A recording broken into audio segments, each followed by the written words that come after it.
Senta aí e escuta o que o professor tem a dizer. Ele sabe muito mais do que você. Não pergunta muito, vão te taxar como o chato da turma.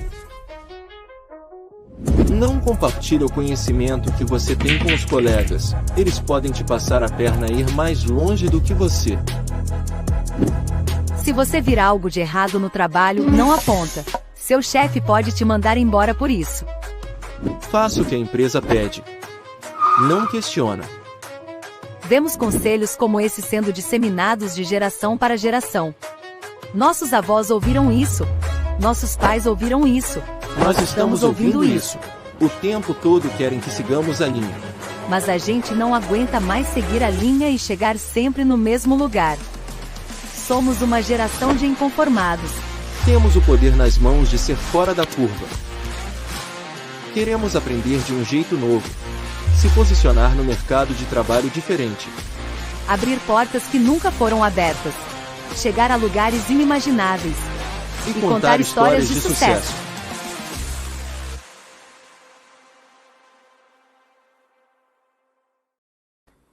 Show de bola, pessoal. Então já estou aqui conectado com os nossos 3 palestrantes, mentores aí que fizeram as palestras dos temas prometidos.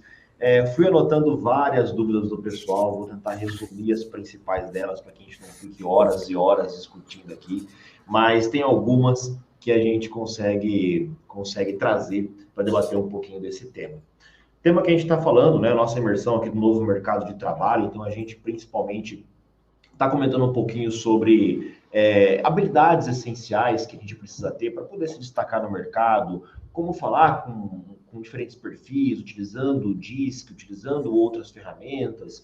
O Richard falou bastante sobre liderança, gestão de pessoas, introduziu inteligência artificial, e o Eric complementou com cases ali práticos, né, de uso dessas ferramentas, machine learning, enfim. Vou chamar eles novamente aqui para o palco para a gente já poder iniciar. Ô, Eric, eu quero começar contigo, cara, porque tá fresquinho aí o que você falou. Você comentou algumas coisas, né, a respeito de indústria 4.0, e teve um profissional que citou, dentro desse conteúdo ali que você estava comentando, sobre indústria 5.0. Cara, já se fala nisso? É uma realidade hoje, pelo menos discutir sobre esse assunto? Como que você vê isso nas empresas hoje? Bom, vamos lá. Indústria 5.0, acho que muitas vezes o pessoal talvez já pense em como que vai ser a próxima, né, mesmo que a gente ainda esteja vivendo na 4.0 ainda. Mas, bom, a gente falou, a gente viu o histórico, a gente viu que, putz, na terceira a gente teve um boom de computação. Na quarta, viemos aí com inteligências artificiais, enfim, outras tecnologias que promovem essa eficiência, essa flexibilidade. O que se fala um pouco de 5.0, mas ainda de forma muito incipiente, é essa colaboração humano-máquina, humano-robô, por exemplo. Muito relacionado a ter formas de colaboração, né, para somar esforços entre humano e entre robô, porém ainda assim algo muito incipiente ainda. Além disso, a gente vem ver outras denominações aí que puxaram da indústria 4.0, a gente vê logística 4.0, marketing 4.0, são outras derivações, né, do uso da tecnologia, mas o que a gente pode antecipar basicamente da 5 seria essa questão da interação, né, robô-humano, né, para poder criar sinergia e aumentar, né, eficiência, enfim. Show. E até dando um exemplo, tá? A gente costuma fazer muitos orçamentos aqui, né, para pessoa jurídica e etc. E uma época, uma profissional, né, me ligou e falou assim que queria um treinamento de 8S. Aí eu falei assim, 8S, rapaz? Ele falou assim, 8S. Aí eu falei, cara, mas já é difícil aplicar o 5, né? 8S, então colocaram mais 3 aí para ter que lidar com isso. Então acho que o pessoal, de fato, começa a agregar algumas coisas e esquece um pouco, né, de finalizar o que começaram, né? Vamos dizer nesse sentido. Exato. Mas show de bola, cara. Deixa eu passar a bola aqui agora para a Valesca. Valesca, Valcinei Souza comentou sobre como avaliar o perfil assertivo na hora da contratação. O que a gente costuma validar isso daí? Não sei se começa antes da contratação ou não. Passo a bola para você.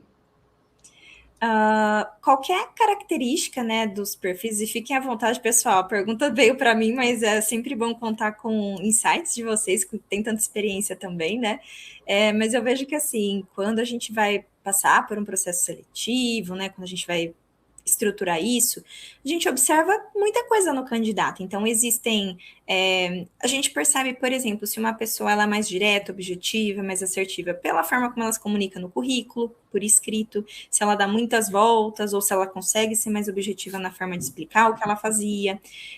Na hora da entrevista, esse candidato, ele pode contar a mesma história, todos nós, né? A gente pode contar a mesma história de várias formas. Então, entender a quantidade de detalhes que esse candidato dá na hora de contar uma situação que ele viveu.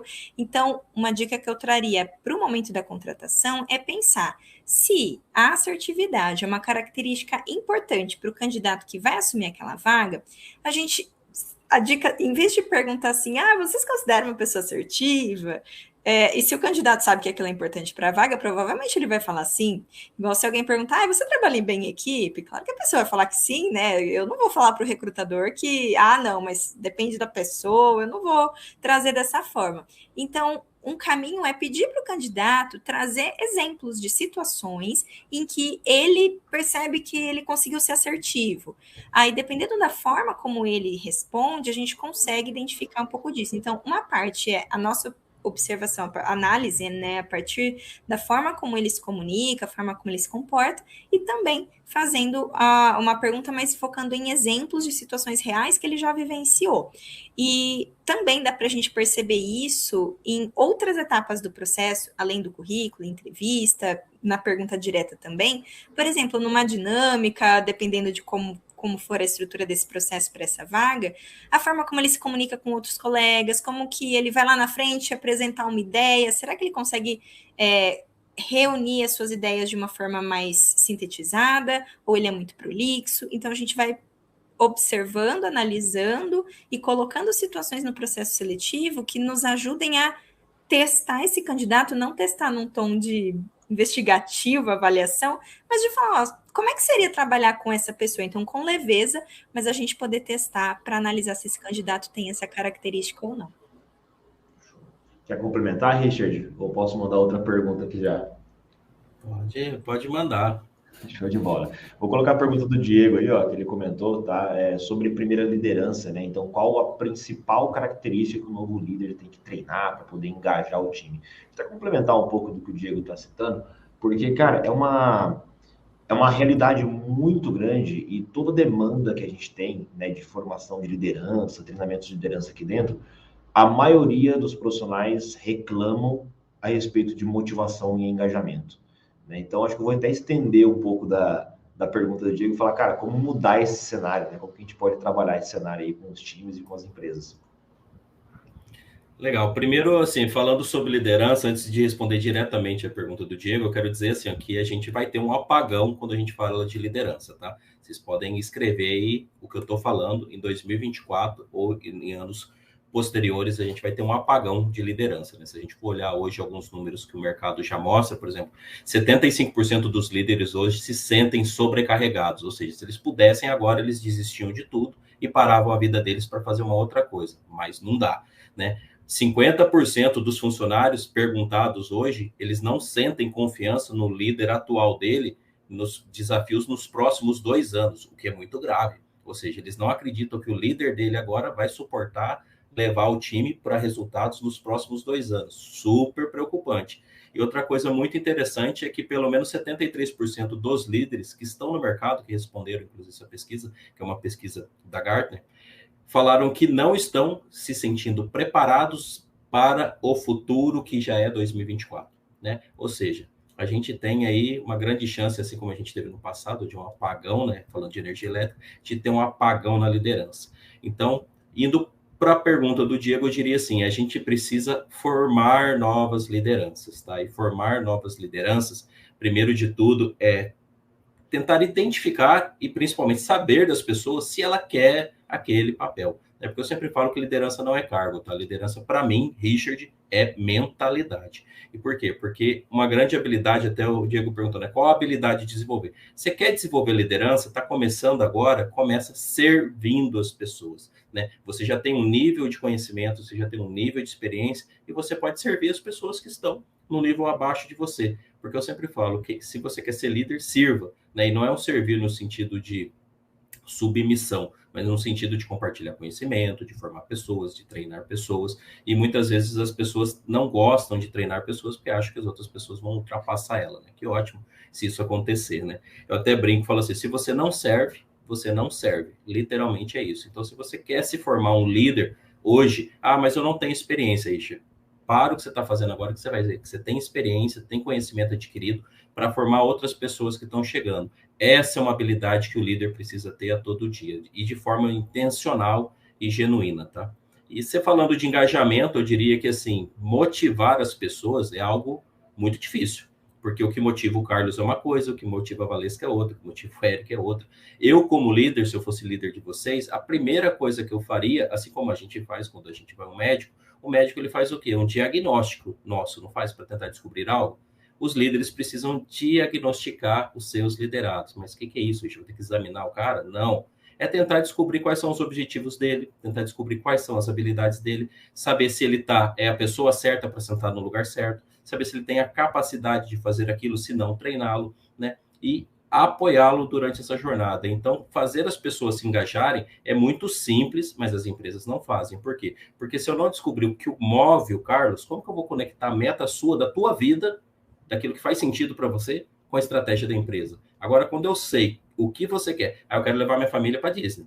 Ótimo, beleza. Só que com o salário que você ganha agora, você não vai levar, cara, a não ser daqui 10 anos. Então, como que eu faço para trazer isso para mais perto? Para daqui 3 anos você realizar esse seu sonho? Cara, é eu, junto com você, criar um plano que conecta o teu sonho com a meta da empresa, com a estratégia da empresa e junto criar um cronograma de atividades onde você seja capaz ou de realizar ou desenvolver essa capacidade durante o tempo. É simples demais, mas as empresas não fazem, tá? Deixa eu soltar aqui o microfone. O Basílio até comentou que eu estou com o microfone um pouco abafado. Vê se melhorou aí um pouco, tá, Basílio? Eu vou até abrir um pouco o jogo aqui, porque eu aprendi muito com a Valesca nesse sentido, viu, Richard? A Valesca me auxiliou por um bom tempo aqui. E um case meu, né, particular, que eu posso compartilhar. Eu costumava fazer reuniões com o time bastante, não diria genéricas, né? Mas eu juntava o time e passava algumas demandas, né? Tentava criar uma estrutura de comunicação e, cara, não funcionava como funciona hoje. Então, eu vejo que alguns líderes, alguns profissionais, né? Vocês podem me corrigir se eu estiver errado, eles ainda consideram uma perca de tempo, às vezes, falar com cada um individualmente, né? Do jeito que deveria, porque, cara, o que eu uso para motivar um é completamente diferente do que eu uso, né? Às vezes, não só porque a forma como eu vou motivar é diferente, mas porque as pessoas estão em momentos diferentes também. Então, o que eu preciso usar para conseguir fazer esse malabarismo, muitas vezes, né, de conseguir passar e tal, é necessário, né? Então, eu tive que aprender isso aí, aprendi muito com a Valesca. Abro esse agradecimento aí para você também. Quer comentar? Obrigada, Carlos.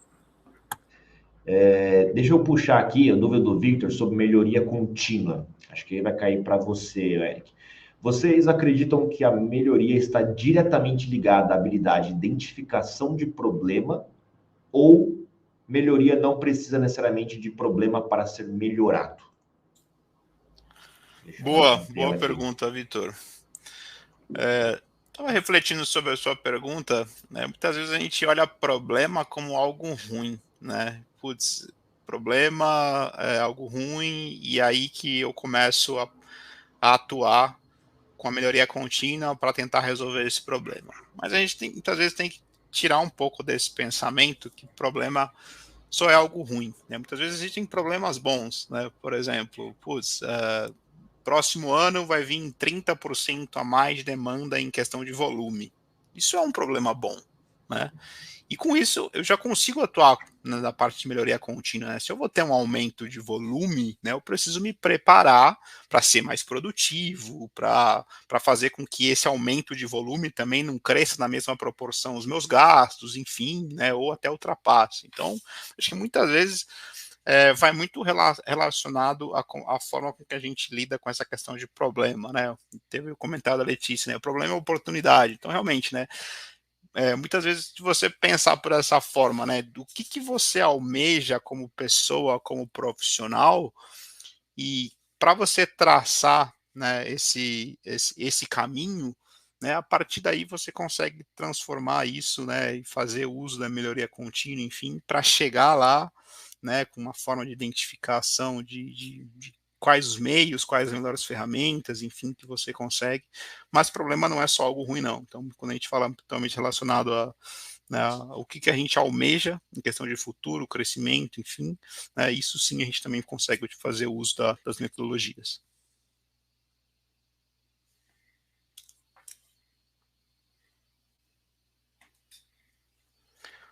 Como sempre, o microfone está mutado, né?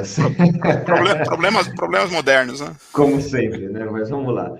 Vou continuar contigo, Eric, porque eu anotei uma pergunta aqui que fizeram, e, na realidade, para tentar trazer um pouco para a realidade de todos, né? Eu conversei com alguns profissionais já do Mercado Livre, Log, né? Que faz aí algumas operações, acho que de last mile para vocês e tudo, e eu percebo que a tecnologia é muito presente, né, nessas empresas. Cara, quão longe a maioria das empresas estão dessa questão de indústria 4.0? Ou eu consigo pensar aqueles 10 conceitos lá que você falou e consigo usar aquilo que faz mais sentido para mim? Como que você enxerga esse cenário hoje? Assim, da maioria das empresas, tá? Muito bem. Bom, realmente, o Mercado Livre é uma empresa de tecnologia que começou a fazer logística, né? Acho que esse é um pouco do mindset que a gente consegue perceber estando dentro da companhia. E com relação ao quão longe, eu acho assim, não diria que a gente está longe, né? Eu diria que já utilizamos boa parte das tecnologias no nosso dia a dia. A questão é que a gente tem muito potencial ainda para explorar dessas tecnologias.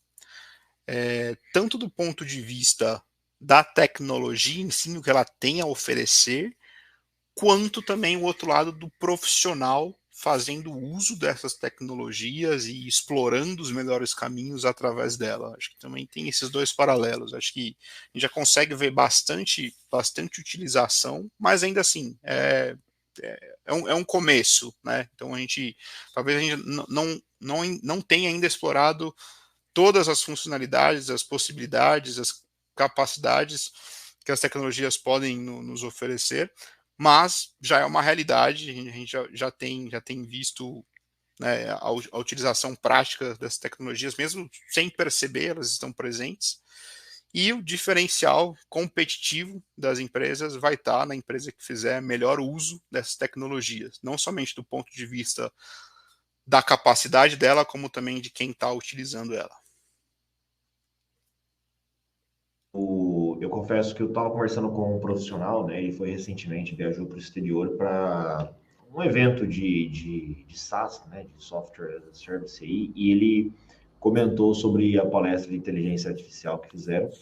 E aí um dos profissionais levantou a bola, falou assim: pô, como que eu melhoro o uso da inteligência artificial, né? No meu cenário, no meu processo, por exemplo. E aí a resposta era, cara, pergunte para a inteligência artificial, né? Então fale como você está usando e questione como você pode melhorar. E as respostas foram as mais absurdas, assim, de interessantes, né? E obviamente bastante agregadoras. Então usar o próprio negócio que a gente já está aplicando no dia a dia já pode funcionar, tá? Deixa eu puxar uma pergunta aqui, que eu acho que vai bater direto com o Richard, com a Valesca, que levantaram sobre perguntas de entrevistas aqui, ó. Se fosse fazer 3 perguntas na hora de contratação, Valesca, quais seriam essas perguntas, o Richard? Manda aí o que vocês analisam, né? Em termos de liderança, em termos de pessoas aí para poder selecionar. Imagino que o Richard vá por uma linha parecida com a minha, que assim, é a pergunta de $1 milhão, né? A gente quer assim, uma receita para resolver tudo. Mas assim, o que a gente precisa pensar? Sempre depende do que a gente está buscando. Então, aquela pergunta clássica, né? Pontos fortes, pontos fracos. Sim, isso é legal, mas sempre depende do que eu estou buscando. O que eu quero ter como resposta desse candidato? O que eu estou tentando investigar? Eu quero identificar se ele tem algum conhecimento técnico. Então, vou elaborar perguntas relacionadas a um conhecimento técnico. Eu quero entender se ele tem uma determinada soft skill e qual é ela. Qual é o perfil de candidato que combina com a vaga que eu tenho. Então, eu tenho que ter muito claro qual é a vaga, quais são as atividades, quais são as habilidades necessárias para desempenhar bem, para ter um bom desempenho, para ter uma boa performance naquela posição. Daí eu defino quais perguntas eu vou fazer. Então, tem várias perguntas que a gente pode usar, tem as mais clássicas de entrevista, mas sempre depende da vaga. Porque se eu vou, por exemplo, uma vaga de estagiário, bom, estagiário depende da área também, né? Mas o estagiário lá da engenharia, eu vou tentar identificar, por exemplo, dependendo da vaga, o raciocínio lógico dele, a habilidade dele de se comunicar com outras pessoas, para explicar termos lá que ele está vendo na faculdade, quando ele vai conversar com alguém lá da operação. Então, eu imagino um desenho de uma vaga assim, então eu vou fazer perguntas que vão me ajudar a investigar isso. Agora, se eu vou buscar uma pessoa que é um profissional sênior para atuar com vendas, eu vou fazer perguntas de situações que ele já vivenciou, exemplos de, por exemplo, como que ele lida com conflitos, situações que ele já passou e como ele lidou, relacionadas a skills que aquele cargo pede. Então, para a gente desenhar, para chegar no momento da entrevista, eu tenho que desenhar a vaga, então tem que ter esse briefing muito alinhado. Então, tem várias possíveis perguntas, sempre dependendo da vaga. O que você acha, Richard? Eu vou complementar o que você está falando, porque assim, a pessoa que fez a pergunta, eu vou tentar responder para duas frentes, porque tem uma pessoa que é a pessoa que vai ser entrevistada, né? E aí ela também deve perguntar, e tem a pessoa que está entrevistando. Eu diria que muita gente que faz entrevista, e eu também faço, inclusive toda semana faço várias, eu diria que assim, a gente precisa, como entrevistador, entender se a pessoa do outro lado, ela realmente é a pessoa que tem a capacidade de resolver o problema do meu cliente, ou muitas vezes do cliente do meu cliente. Porque muitas vezes eu estou contratando uma pessoa para trabalhar dentro de um cliente para resolver o problema de uma outra pessoa que é o outro cliente. Isso é uma coisa muito importante. Mas muitas vezes a pessoa não tem nem a capacidade ainda de resolver problemas, mas ela tem a vontade, ela tem a necessidade. Então, eu diria que é muito importante, através de várias perguntas, descobrir isso.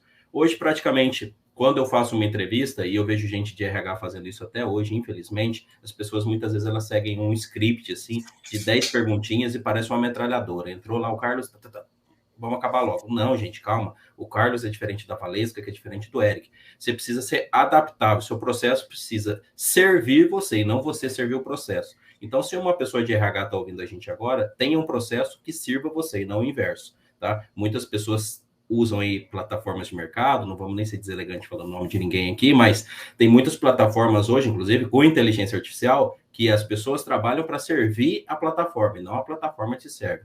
Então, independente da pergunta que você vai fazer, que não existe um roteiro, pega essas 3 perguntas que elas são essenciais para o seu negócio. Depende, se você está falando do ramo de engenharia é uma coisa, se está falando no ramo de tecnologia é outra, se você estiver falando no ramo de medicina é outra. Então, depende, você tem que ser adaptável.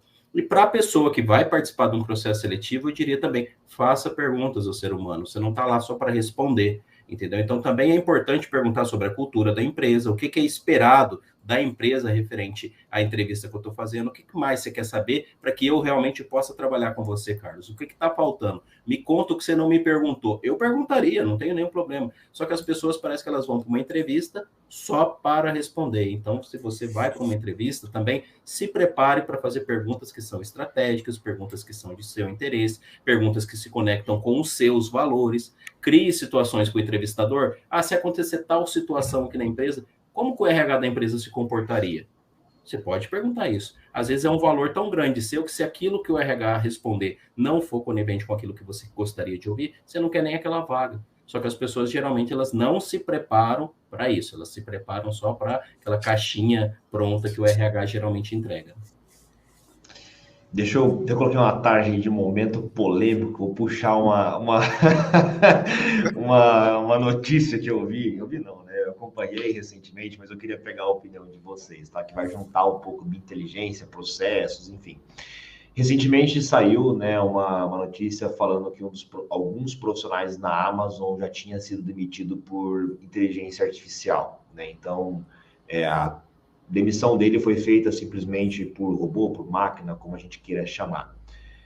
Como que vocês enxergam isso, né? Dependendo do cargo, ok, não ok? O que vocês enxergam? Como vocês conseguem visualizar isso, né? Como vocês recebem uma notícia dessa? Posso começar? Manda bala. Eu sempre gosto de provocar, hein? Vai lá. Eu falo assim, ó, a inteligência artificial ou qualquer tipo de tecnologia, ela vem como um apoio nosso, né? Eu falo assim, você está dentro de um carro autônomo, e aí você vê que esse carro autônomo, em algum momento, ele se perdeu numa estrada, e você sabe que aquela estrada vai dar num abismo e vai cair. Só que aquilo não está na configuração do GPS do carro. Você vai fazer o quê? Você vai confiar plenamente no carro ou você vai assumir o volante ali e frear esse carro ou abrir a porta e pular fora? Alguma decisão você precisa fazer. Então, é uma negligência muito grande, independente de qual empresa que faz isso, confiar 100% numa decisão de IA. Tá? Eu não faria isso jamais. Por quê? Porque eu não sei, pode ser que o Carlos esteja com um problema na sua família, esteja com um problema de saúde, e por um período o seu histórico, né, de dados gerado para a IA poder analisar, ele não está em conformidade com aquilo que é esperado da empresa. Se eu não for lá para entender o que você está passando, eu vou te mandar embora. É justo? Não é. Entendeu? Então a gente precisa ter um pouco de discernimento, essa palavra, não existe outra, de entender que a IA veio para ajudar. Em alguns lugares, por exemplo, como definir uma rota, pô, tranquilo, mas como definir uma vida, a gente precisa tomar cuidado, entendeu? Para análise de dados, ela é importante, mas a tomada de decisão, ela tem que ter um agente humano ali, senão o negócio vai ficar muito frio, entendeu? Eu jamais poderia pegar um script pronto e falar assim, deu aqui que o Carlos precisa ser mandado embora, é ele mesmo. Não, calma aí. Vamos olhar o histórico, vamos conversar com ele, vamos entender. Eu acho que empresas que estão fazendo isso, inclusive plataformas de recrutamento que fazem isso, basta procurar aí no LinkedIn que você vai ver o que estão falando sobre elas, né? Então, assim, é a inteligência artificial que não serve para nada, a não ser para magoar e deixar as pessoas aí ressentidas, só isso. Concordo. Eu tô aqui me segurando, assim, meu Deus, que parte que eu falo, que parte que eu seguro, mas assim, eu concordo com o Richard, acho que não faz sentido, a gente tem que saber dosar, assim como a gente fica falando, hard skills, soft skills, tem que ter os dois, equilibrar, é isso também. Vou usar a inteligência artificial para me ajudar a otimizar processo, para me dar dados, sim, vamos usar isso, mas do outro lado sempre tem um ser humano, você pode até tá falando com ele virtualmente, mas do outro lado tem um ser humano, e mesmo que já tenha sido decidido que aquela pessoa realmente, olha, não tem como ficar, já tivemos os feedbacks, não vai rolar, realmente preciso realizar essa demissão, você não vai fazer isso dessa forma, você tem que sentar, a pessoa, mesmo que para você seja óbvio que a pessoa já sabe por que está sendo demitida, ou pior, né, quando a pessoa não tem ideia de por que ela está sendo demitida, ela merece, no mínimo, consideração, né, como ser humano, né, gente? Vamos lembrar que a gente está falando de pessoas. Aqui a Letícia colocou empatia. A gente precisa de empatia, a gente precisa entender que, olha, pode ter sido um funcionário que me deu muito trabalho, mas muito obrigado pela contribuição que você trouxe para a empresa, porque essa pessoa não teria ficado na empresa por X tempo se ela não tivesse dado nenhuma contribuição. Então, a gente precisa lembrar que que parte de qualquer negócio, de qualquer organização, por trás dos dados, por trás de tudo isso, tem pessoas, tem seres humanos. E, assim, é muito difícil fazer demissão. Não é fácil, mas a gente precisa ter. São conversas difíceis que podem, inclusive, impactar a carreira desse profissional de uma forma tão grande.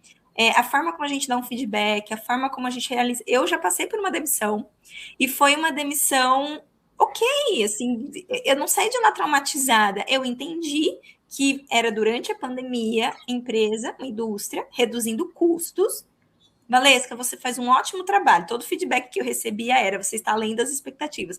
Mas não vai dar por causa disso. Ok.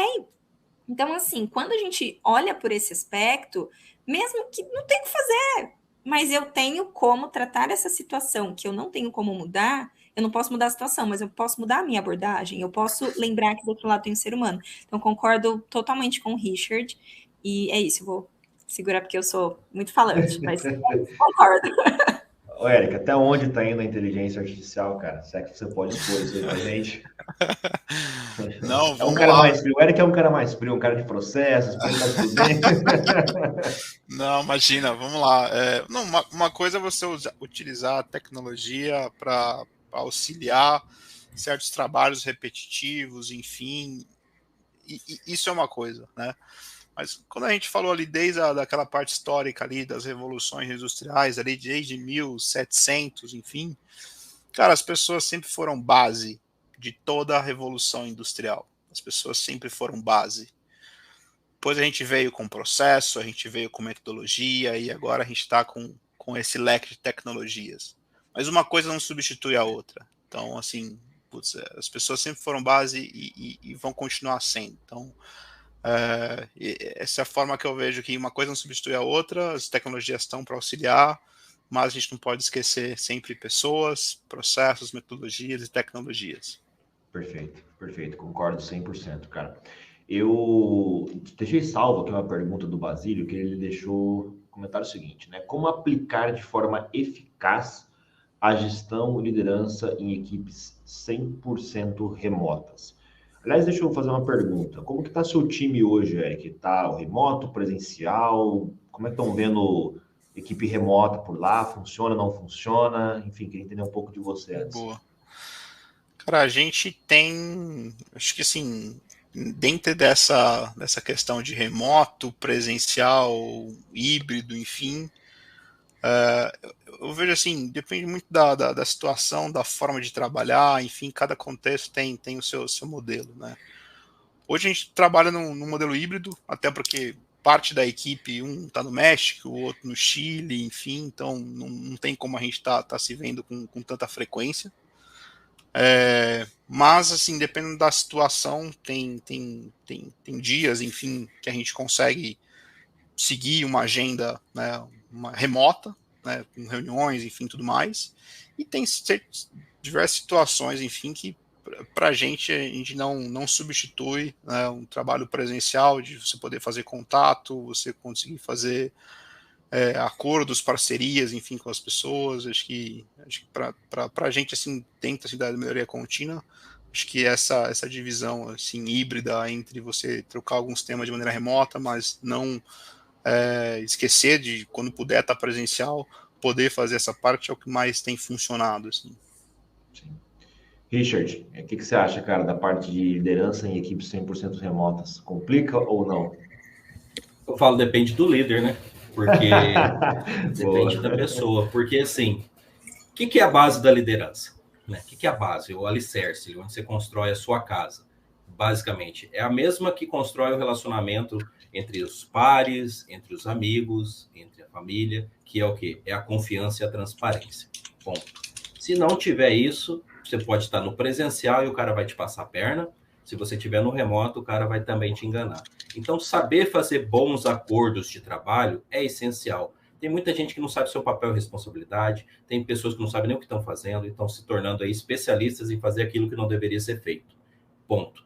E aí, o que acontece? Como que a pessoa vai confiar, o líder, que nem confiava no cara dentro do escritório, vai confiar no remoto? Ele vai falar, o cara está assistindo TV, está assistindo eliminatórias da Copa do Mundo, está fazendo qualquer coisa, mas não está fazendo um trabalho. Mas quando eu faço um acordo de trabalho com o Eric, o que é esperado da sua função e responsabilidade é isso. E a gente cria métricas para acompanhar essa evolução, seja dentro das habilidades dele ou dentro das entregas dele. E as coisas estão acontecendo e, eventualmente, a gente faz reportes e ajusta essas rotas. Esses acordos de trabalho, eles não são só feitos, mas eles também são renovados, isso é muito importante. Então, de vez em quando tem que renovar os votos aí, tá, galera? Então, renova os votos lá da liderança. E o que acontece? Está entregando, tem resultado, por que eu vou desconfiar? Entendeu? Para quê? Então, o que importa para a empresa é o entregável, é a qualidade, é o resultado. Se o cara parou para tomar um café, parou para ir levar o filho na escola, parou para ir no dentista, pouco me importa. Se ele está entregando o resultado dentro dos acordos que foram feitos, na qualidade esperada, no prazo esperado, tá tudo bem. O que acontece é que, infelizmente, ainda a gente tem uma mentalidade, aí não tem nada a ver com idade, tá, gente? Tem uma mentalidade ainda de poder e controle, tá? É no sentido assim, se eu não estou vendo o Carlos, se eu não estou vendo a Valesca, aonde eles estão? Se ela saiu da frente do notebook, isso é um absurdo. Empresas de tecnologias fazem isso, parem com isso. A pessoa sai de frente, a câmera aciona e registra lá o log lá que ó, o Richard não está na frente do computador. Meu Deus do céu. Isso parece que a gente voltou na idade da pedra. Voltou lá a colocar o dedo, né, para bater o cartão de ponto. Não faz sentido. Então eu diria que assim, ter transparência, ter confiança e principalmente bons acordos de trabalho, que a gente faz o monitoramento e o acompanhamento das entregas. Isso garante, tanto no presencial como no remoto, que isso tenha sucesso, tá, Carlos? Show de bola. Valesca, quer complementar? Eu concordo e entendo que, assim, de novo a ideia, né? A gente esquece que são pessoinhas que estão lá do outro lado. A gente que é como se a gente pensar na criatividade, por exemplo. Quantas ideias a gente não tem tomando banho, lavando louça, né? Então eu posso não estar na frente do meu computador, mas eu de alguma forma estou pensando naquele assunto. Muitas vezes eu estou trabalhando e aí eu falo, nossa, vou lá e lavar a louça. Enquanto eu estou lavando a louça, eu lembro de uma coisa que eu tinha que responder para alguém e vem ali uma ideia. Então, é muito rudimentar imaginar que eu preciso estar ali para dizer que eu estou trabalhando. Por que é rudimentar? Porque quando o trabalho ele era físico, eu vejo a pessoa carregando uma coisa de um lugar para outro. Esse é o trabalho dela? Ok, então eu tenho que ver ela carregando isso para ver que ela está trabalhando. Mas e quando o trabalho ele envolve algo que não seja apenas físico? É uma coisa intelectual, é criatividade, são ideias. Então, quando a gente vai para esse lugar, não adianta eu querer ter ferramentas de controle, igual eu controlo uma coisa física, né? Quantas caixas foram colocadas nesse lugar? Não é isso. É algo. Um trabalho intelectual é difícil de a gente mensurar, mas a gente precisa entender que são diferentes. Então, não adianta eu ter a mesma abordagem, porque é o que o Richard falou, né? A gente volta lá na Idade da Pedra e as pessoas olham para o coleguinha, eu falo, porque eu sou mentora, e as pessoas vêm falar comigo, não, porque o meu colega lá está trabalhando numa empresa que é 100% home office, eu quero também. E eu quero trocar de emprego. Aí a pessoa vem falar comigo que ela quer trocar de emprego porque ela viu a outra empresa. Então, quem vai atraindo os bons profissionais são as empresas que têm uma mentalidade atual, enquanto as outras vão perdendo bons profissionais que falam, ok, eu sou um bom profissional, mas assim, se for para passar por isso aqui, eu prefiro ir para um outro lugar, que às vezes eu vou ganhar menos, mas que eu posso ter flexibilidade, sentir confiança. E não é só sobre o trabalho remoto, é que o trabalho remoto, com esse controle, reforça o quanto não existe confiança e autonomia. Existem empresas, é possível ter um trabalho presencial em que exista confiança e autonomia, dependendo do cargo, tem que ser presencial, e é possível ter isso no remoto. Então, é que isso escancara a diferença. Mas realmente, assim, é muito sobre a cultura organizacional, e quando a gente fala em trabalho remoto, tem muito profissional pulando para a próxima empresa e fala, thank you, next, vai para o próximo, e já procura outra oportunidade, e a empresa perde, né? Perfeito, perfeito.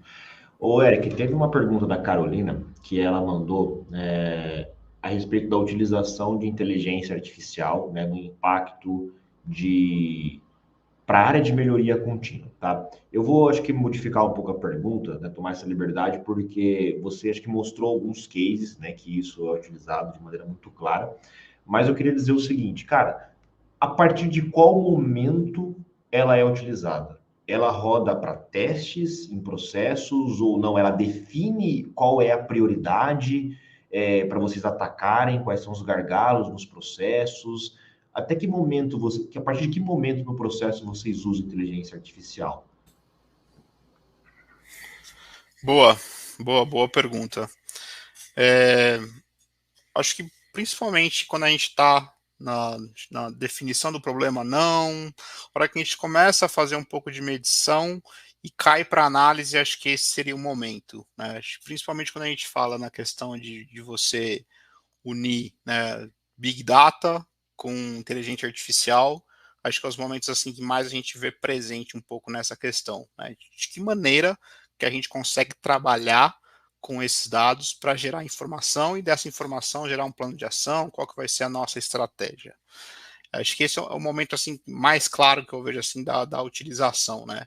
E claro, né, muitas vezes assim, não é difícil você conseguir os dados. A gente consegue dados em toda a parte da empresa, enfim, banco de dados, extrai, tem 1 milhão ali de linhas, beleza, isso é fácil. Agora, de que maneira que a gente transforma isso em algo palpável que vai nos trazer alguma informação? Então, é aí um pouco do uso dessas tecnologias podem nos auxiliar a trazer um pouquinho mais assim de insights nessas análises que a gente consiga atuar de maneira mais precisa. Então, seria um pouco mais nesse cenário, né? Principalmente quando a gente entra nessa fase de análise, de analisar esses dados, e aí, pô, tem toda a questão de tratamento dos dados também, né? Tem muita coisa ali que você não utiliza. Então, você tem que saber muito naquela questão, né? Quando fala de Big Data, fala naquela questão de velocidade, veracidade, enfim, desses dados, que seria assim, a forma com que você tem a confiança de utilizar esses dados e de que maneira que você extrai o potencial isso em informação e essa informação virar estratégia. Perfeito, cara. Obrigado, Igor. Obrigado pela contribuição. Eu acho que o Vitor mandou uma bala aí para você, viu, Richard? Perguntou como que a gente performa bem em conflitos entre liderados. Eu acho que na palestra que você fez ali, você fez uma pergunta a respeito de quem era líder, né? Boa parte do pessoal comentou que era líder, estava associado à liderança. Cara, como resolver conflitos aí? Qual é o passo a passo para isso? Primeiro de tudo, em todo lugar vai ter conflito, tá? A gente tem conflito em casa com os nossos pares aí, né? Com os nossos parceiros ou parceiras. Então, o conflito é algo natural e inerente do ser humano. Ponto. Primeiro de tudo é descobrir o que eu sempre faço, é descobrir a origem desse conflito, né? Não adianta eu entrar em conflito com a Valesca se eu não sei a origem, né? Porque a discussão, ela tem que ser com a ideia e não com a pessoa. Então, a primeira coisa que eu diria para você é assim, aprenda a discordar das ideias e não das pessoas. Tem uma coisa grande, muito diferente. O Carlos, ele pode ter 99 ideias que eu concorde com ele, e aí não é porque ele tem uma diferente que a gente vai brigar. Não, a gente vai discordar da ideia, eu não estou discordando do Carlos. Então, primeiro de tudo é ter essa maturidade emocional, não tem outra, tá? De entender que uma ideia contrária pode gerar um conflito, e o conflito é com a ideia, não a pessoa. A maioria das pessoas não tem esse discernimento. Elas vão falar assim, porque o Carlos não gosta de mim, porque a Valesca falou isso. Não, não é a Valesca, é uma ideia da Valesca só. Entendeu? Então, fazer esse discernimento é muito interessante. Se você é um líder, tem um monte de gente lá no seu time lá que está complicado, você está tendo conflito, eu diria, junta as pessoas no momento de calor para fazer como algumas pessoas fazem, te colocar confrontando, não é o momento. Tá? Então, talvez no individual, dependendo do momento, chamar uma pessoa, entender os motivos dela, chamar uma pessoa, entender os motivos delas, e você, como líder, fazer uma análise e chegar a uma conclusão, não colocar simplesmente uma cariação ali, porque isso pode, inclusive, tornar pior o cenário. E eu sempre falo, com adultos, conversas adultas, né? Não infantilize as conversas dentro das empresas, né? Tratar as pessoas com respeito sempre, mas não precisa infantilizar. Eu não posso chegar lá pro Carlos e falar, Carlos, tem uma coisa para contar para você, mas sabe, cara, a gente é amigo, poxa, não. Carlos, aconteceu uma coisa aqui, tem o fato, tem o dia, a hora, quem estava presente, tem a evidência do que aconteceu e tem um comportamento que era esperado e você não atendeu. A gente precisa criar um novo plano e melhorar com isso. Beleza? Beleza. Chama outra pessoa do outro lado, Eric, aconteceu tal situação nesse dia, nessa hora, você estava junto com o Carlos, isso não era esperado, o esperado era isso, vamos resolver, vamos, porque não adianta, o problema já está lá, a gente precisa ir com a solução. Então, também, potencializar o problema é uma coisa que muita gente faz, principalmente líderes despreparados. Ele fala assim, vocês geraram a briga, vocês resolvem. Muitas vezes as pessoas não têm a maturidade emocional para fazer isso. Se você deixar duas pessoas que estão acaloradas, fala, vai lá e resolve, a hora que você for, virou um ringue. Né? Então, o líder tem que ter essa capacidade de, talvez, no momento, separar as pessoas, entender, avaliar o cenário e depois resolver isso e trabalhar como time. E também, né, respondendo à pergunta do amigo aí, tenha clareza também que no mundo corporativo, tá? Fiquei mais de 25 anos dentro dele, até comecei a empreender, você não vai gostar de todo mundo e nem todo mundo vai gostar de você e ponto. mas você precisa respeitar as pessoas. Tem muita gente que tem uma capacidade imensa e vai ser aquela pessoa que vai fazer a diferença lá no seu time. Você pode até não gostar dela, porque ela não gosta do mesmo time que você, ela não ouve a mesma música que você, ou ela simplesmente não foi com a sua cara, mas para o resultado final, entenda que ela faz parte do time e juntos vocês precisam construir coisas, tá? Isso é muito importante também. Valesca, qual é a sua opinião que o Vitor citou ali, que tanto ele já sabe como performar bem? O Vitor deve ter feito o curso de comunicação com inteligência emocional, né? Que nós temos na CAI/FRONS, né? Que estamos na transição. Concordo muito com o Richard. Isso que ele falou de discutir a ideia é muito importante, porque não é pessoal. Quando a pessoa não gosta da nossa ideia, às vezes as pessoas, né, usam uma situação para atacar a outra, mas olhando para um âmbito profissional, né, não é isso que a gente está buscando. Eu gostei muito quando ele mencionou a questão do comportamento adulto, de falar, olha, a gente está aqui, estamos juntos aqui nessa equipe para a gente resolver essa situação, então vamos falar sobre a situação, acho que isso faz muito sentido. E a visão de não romantizar que, eu vou achar uma empresa, pode ser o mais colaborativa que for, mas, gente, o conflito é natural e ele é bom, com respeito, como o Richard enfatizou, mas o conflito ele é importante porque quando eu tenho uma visão da situação e o Carlos tem outra, a gente troca ideias e fala, opa, vamos melhorar então esse curso, porque, olha, o Carlos percebeu uma coisa que eu não percebia. O Carlos conversa com o público dos nossos cursos todos os dias. Eu tenho um contato menor, então eu tenho que escutar a visão dele. Ele não está me atacando, ele não está dizendo que o que eu propus não é bom, mas ele está trazendo uma nova visão para melhorar o que nós estamos construindo juntos. Pode ser um projeto, pode ser um curso, pode ser o que for.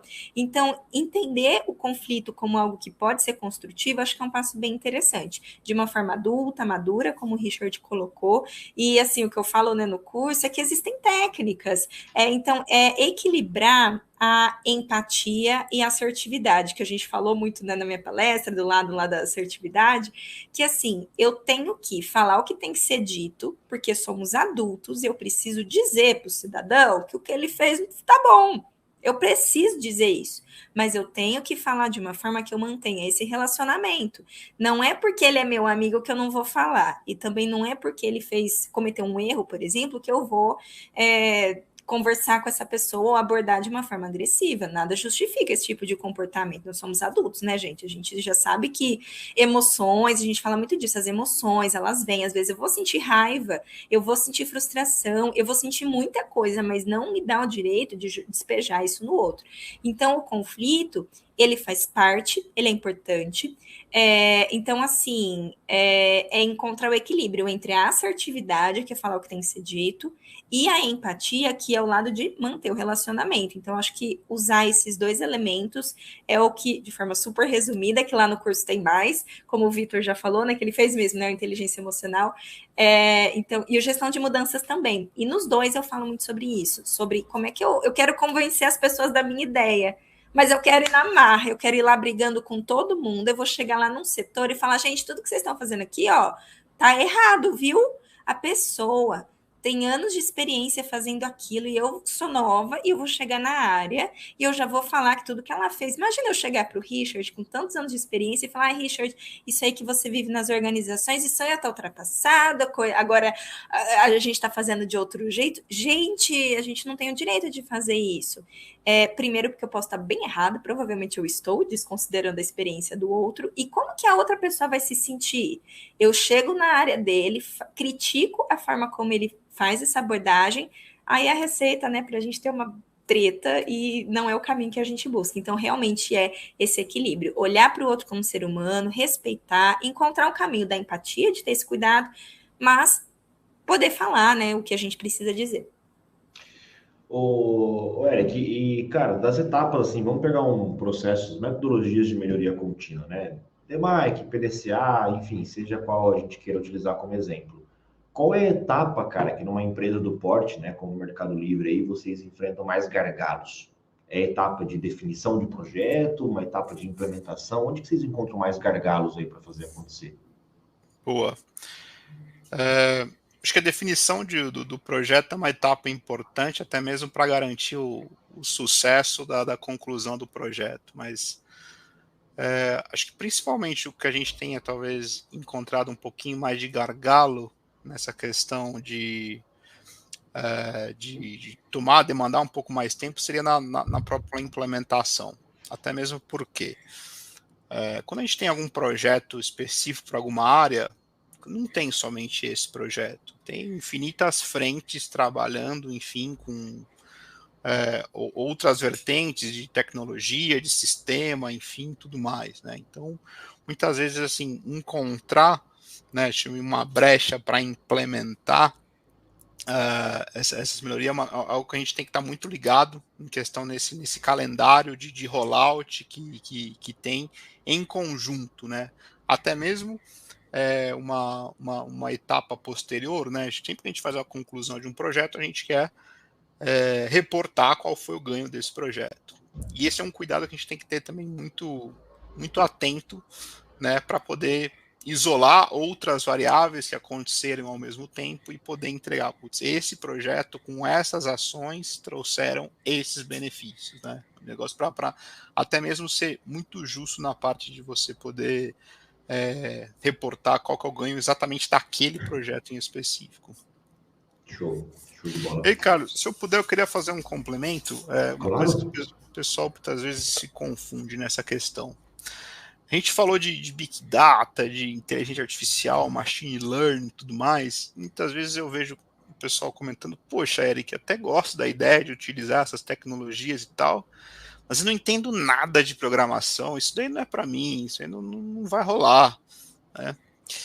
E aí, a gente viu ali na pesquisa falando sobre as competências, e teve 8 resumidas, né? Nenhuma delas fala de linguagem de programação. Eu acho que assim, você saber linguagem de programação é realmente uma habilidade muito interessante, principalmente no ambiente que a gente vive. Mas ela não pode ser a sua barreira, né? Principalmente quando a gente fala de resolução de problemas, falando de envolver pensamento analítico e criativo para encontrar soluções e para poder resolver esses problemas, é muito relacionado a isso, né? Estava recentemente ouvindo uma palestra e lá falava sobre um conceito de no code ou low code. O que quer dizer isso? Você poder resolver certos problemas, lembrando que o problema, a conotação da palavra você pode ter problemas bons, né? Se você está buscando agir a partir do momento que você encontra o problema, você já tem um problema aí, né?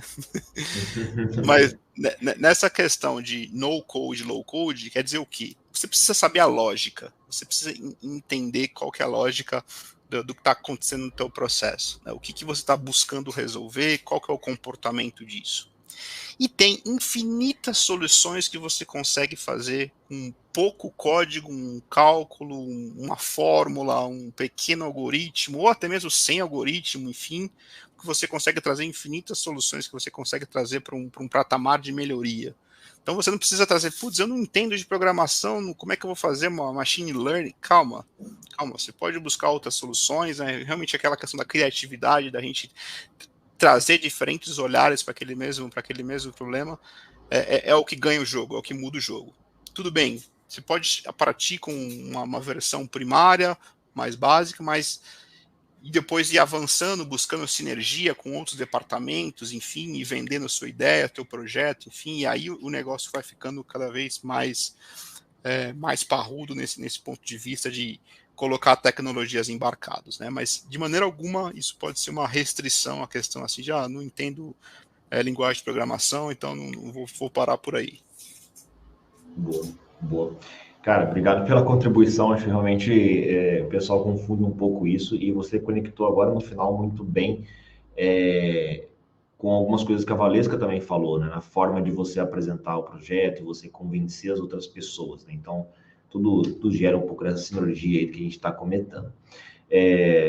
Diego comentou, Richard, acho que eu vou abrir para você fazer essa observação a respeito de qual é a diferença entre gestão e liderança, tá? Existe uma diferença, né? Como que você trata essa diferença entre gestão e liderança? Acho que uma coisa não existe sem a outra, na verdade é essa, mas enfim, fica à vontade. Eu diria que tem uma enorme diferença, né? Porque para mim liderança nunca será um cargo, é mentalidade. Então já começa aí.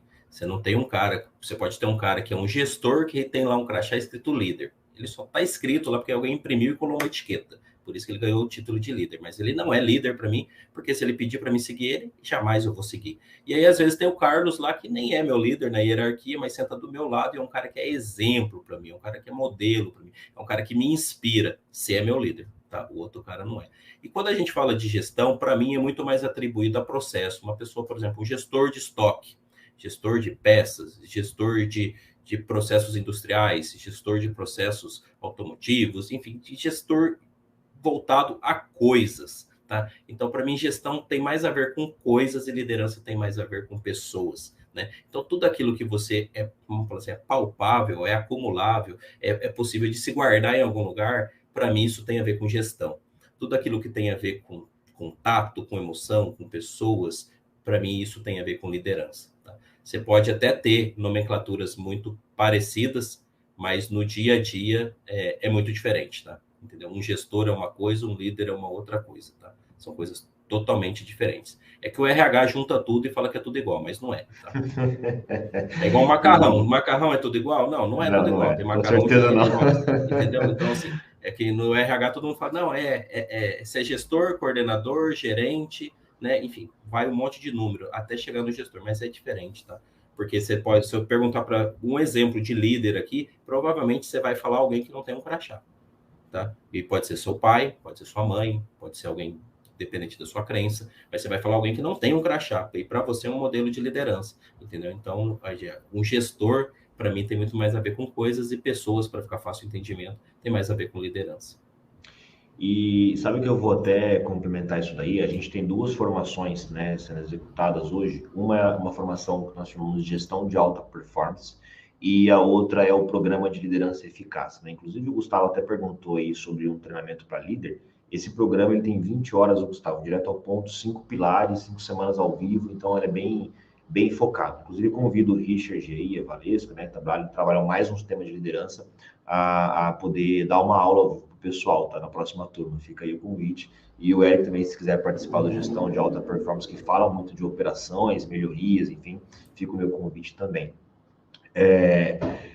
A gente tem essa dificuldade, tá? O pessoal chega para fazer uma gestão de alta performance, mas o que eles precisam é de liderança. Então, essa confusão é real, né? As pessoas que têm uma certa dificuldade de entender o que elas de fato precisam, né? O cara tem uma operação, tem tudo bonitinho, mas ele não consegue engajar. E aí ele vem atrás de gestão. Eu falo, cara, você está precisando de liderança, é completamente diferente.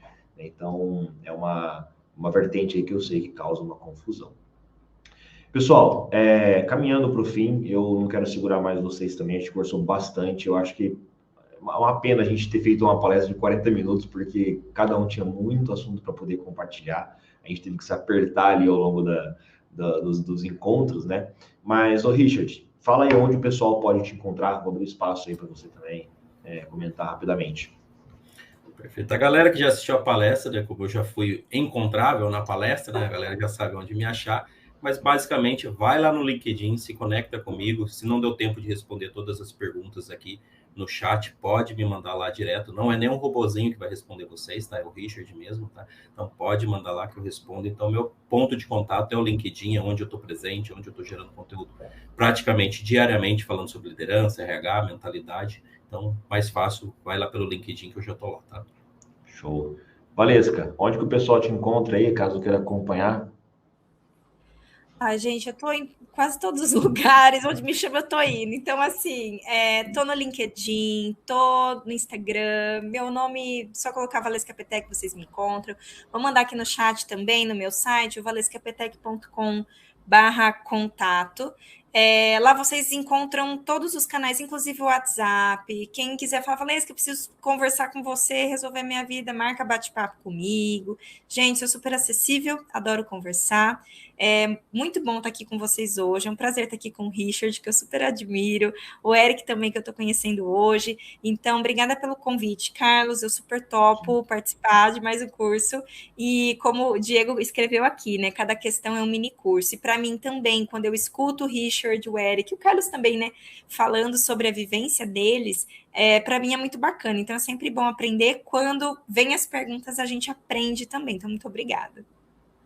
Obrigado a você, Valesca. Eric, onde que o pessoal pode te encontrar aí, cara? Tem alguma rede social que você alimenta? Onde que eles podem encontrar o seu aí?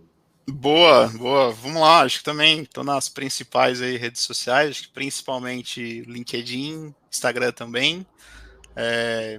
Também fico super aberto aí para a gente trocar figurinha, para a gente fazer contato. Agradeço demais a participação, foi incrível aqui ter tantos temas interessantes, bacanas, atuais, contemporâneos aqui, discutindo aqui com o Richard, com a Valesca, contigo também, Carlos.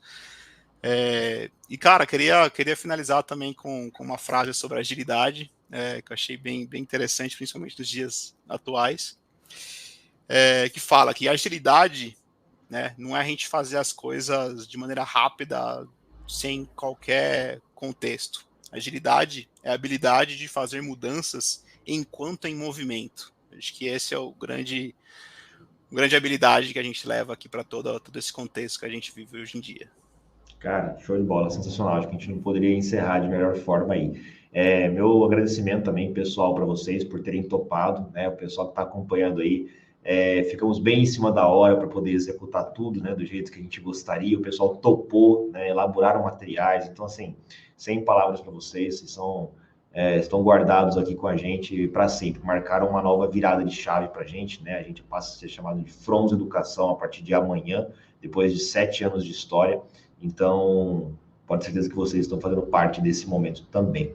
Beleza? Vou remover vocês aqui do palco, fiquem à vontade para sair, depois eu mando mensagem particular para vocês aí e vou dar um último recado pro pessoal aqui. Valeu, gente, muito obrigado para cada um de vocês. Bom, pessoal, então agradeço demais a presença de vocês nesses eventos que nós fizemos, né, nas palestras que nós fizemos durante esse evento, a imersão, o novo mercado de trabalho. Esse evento ele marca a inauguração, né, de uma nova era, como eu comentei. A gente vai fazer uma transformação no mercado, a gente quer contar a sua história de sucesso, tá? Então, nós vamos ficar muito mais próximos dos nossos alunos, formações diferenciadas, cursos vão deixar de ser genéricos, cursos focados para dores de mercado de trabalho, tá? Então, os palestrantes que deram aula para a gente, explicaram muito conteúdo, vão ser convidados a poder participar, realizar conteúdos com a gente. Tem muita novidade para chegar, tá? A partir de amanhã, vocês vão acompanhar várias coisas, várias novidades. Então, fiquem ligados nas nossas redes sociais. A gente vai passar por uma transição grande, tá? Amanhã. Então, não se preocupem se vocês perceberem algumas mudanças. O nosso time vai ficar sempre à disposição. Mais uma vez, foi um grande prazer estar aqui com vocês, tá? Em nome de toda a Frons Educação, tem muita gente trabalhando para fazer isso acontecer. Eu agradeço o dia de vocês aí, dedicados para a gente. Eu vejo vocês num próximo encontro. Até mais. O que há por trás de histórias de sucesso? Poucas pessoas sabem. Antes de ganhar uma medalha de ouro em um esporte, esse atleta precisou treinar forte todos os dias. Antes de passar no vestibular, o estudante precisou abdicar de noites de sono e momentos importantes com a família para estudar. Para chegar aos 50 anos com saúde, foi necessário comer legumes, verduras e fazer exercícios físicos por anos da vida. Com você, não será diferente. Se você quer se tornar um profissional fora da curva no futuro, aquele que todo mundo se lembra com orgulho, você precisa começar hoje. Comece hoje. Conte uma história de sucesso para seus filhos e netos no futuro.